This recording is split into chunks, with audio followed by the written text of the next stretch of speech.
la totalité des orateurs qui se sont exprimés, qui plus est en respectant le temps de parole qui leur était attribué. Je voudrais remercier en particulier Madame Ducrot et Monsieur Delaporte qui ont soutenu de façon étayée le compte financier unique qui vous est présenté. Et dans leurs interventions, je vois de quoi largement répondre aux autres interventions qui se sont succédées. D'abord, quand, Monsieur Germain, vous nous dites que nous ne faisons pas assez, nous ne ferions pas assez pour lutter contre le changement climatique, je voudrais quand même vous rappeler que nous investissons aujourd'hui 84% de plus qu'auparavant, avant que nous arrivions. Donc, en dépensant plus d'1 € sur 2 pour l'environnement, nous dépensons pour l'environnement plus que la totalité de ce que vous investissiez avant. Voilà. Il faudrait à un moment donné aussi quand même avoir l'objectivité de le reconnaître. Quand on nous dit, comme je l'ai noté dans certaines interventions, que nous ne ferions pas assez pour les transports ou pour les lycées, il a été très bien démontré par Mme Ducrot notamment et par M. Delaporte que nous investissons 3 fois plus qu'avant pour nos lycées. Et si la vétusté de ces lycées a été divisée par 3, c'est parce que les crédits d'investissement ont été multipliés par 3.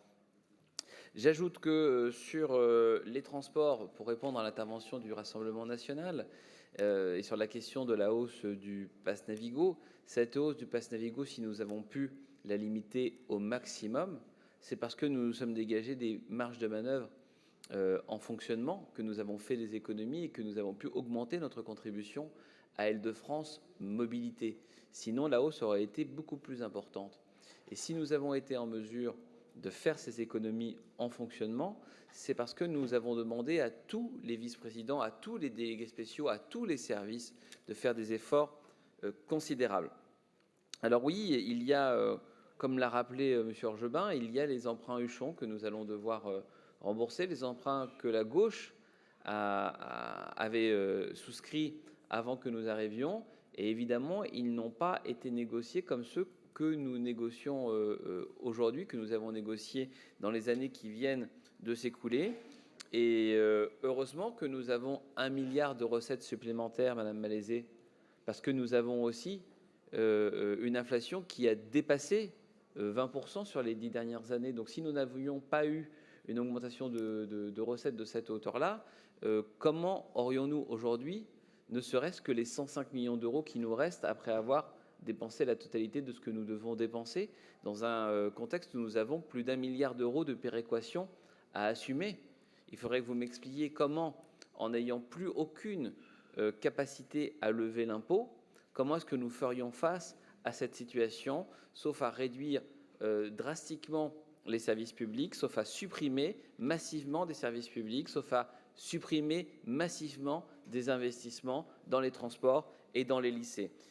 Jamais autant n'a été fait pour les différents domaines de la région, et pas simplement pour la citoyenneté et pour le sport. Au moins, vous nous reconnaissez ça, Madame Malézé, c'est déjà remarquable d'avoir ces petites concessions de votre part, et je les apprécie à leur juste valeur. J'ajoute que, contrairement à ce qu'a dit M. Orgebin, nous n'avons pas activé le délai supplémentaire s'agissant des fonds européens. Et pour répondre à la question de Mme Jarry-Bouabid, j'ai fait une présentation avec Daniel Georges Courtois en commission des finances pour démontrer la façon dont nous avons relevé les défis qui nous avaient été fixés dans des conditions particulièrement difficiles. Oui, nous avons 100% de réalisation sur la période 2014-2021. Et oui, nous engageons activement les fonds européens pour la période suivante. Et je remercie les équipes régionales qui ont œuvré pour y parvenir.